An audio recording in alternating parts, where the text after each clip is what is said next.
অন্য দিনের থেকে আজকে দিনটা একটু আলাদা, একটু স্পেশাল। আজকে আমার জন্মদিন।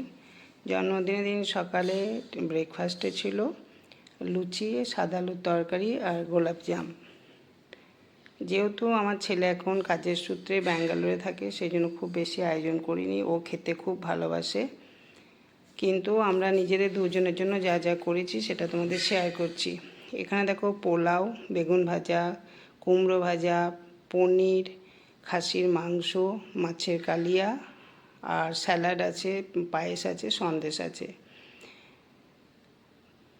পোলাওটা আনিয়েছিলাম কষে কষা থেকে, আর খাসির মাংসটাও কষে কষা থেকে আনানো হয়েছিল। পোলাওটা আমি নিজে রেঁধেছি, মাছের কালিয়াটা তৈরি করেছি আমি নিজে, আর ভাজাটাও নিজে করেছি ঘরে। আমাকে ও একটা শাড়ি দিয়েছে, শাড়িটা খুবই সুন্দর, ঢাকাই মসলিন। দেখো শাড়িটা তোমাদের দেখিয়ে দিলাম। আজকে একটা ছোট্ট ব্লগস তোমাদের শেয়ার করলাম, আমার জন্মদিনের ছোট্ট একটা ভিডিও। বাড়িতে আমরা দুজনেই রয়েছি, ছেলে যেহেতু ব্যাঙ্গালোরে আছে, খুব অল্প আয়োজন। আর কি কি সকালে করলাম সেটাও রান্নার একটু একটু ভিডিও তোমাদের শেয়ার করছি। পনিরের জন্য একটা মশলা তৈরি করে নিচ্ছি। এই মশলাটা হালকা করে ভেজে নিয়ে ঠান্ডা হলে তারপরে পেস্ট করে নেব। এর একটা ভিডিও আমি পরে শেয়ার করব। আজকে আমি অল্প অল্প করে দিলাম যেভাবে পনিরটা রান্না করেছি। যদি আজকের পুরো ব্লগটা তোমাদের ভালো লাগে, অবশ্যই একটা লাইক এবং কমেন্ট করবে। এখানে টমেটো, কাজু বাদাম, পেঁয়াজ, কাঁচা লঙ্কা আর একটু চার মগজ হালকা করে ভেজে নিয়ে জলে সেদ্ধ করতে হবে।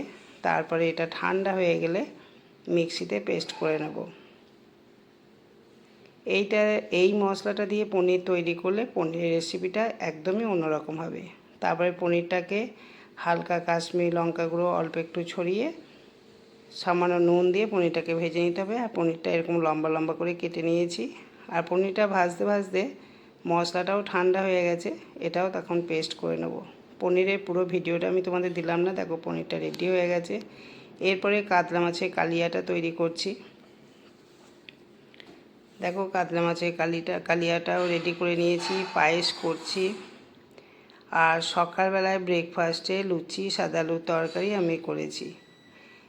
তোমাদের একটু একটু করে যদি না দেখাও হয়তো বিশ্বাস করবে না যে আমি ঘরে এগুলো করিনি, সবই বাইরে থেকে কিনে এনেছি। কিন্তু তা না, আমি সকাল থেকে এইগুলো রান্না করেছি। খাসির মাংস আর পোলাওটা ও কষে কষা থেকে আনিয়েছে।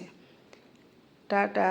যদি ব্লগটা পছন্দ হয় অবশ্যই একটা লাইক কমেন্ট করবে। Thank you.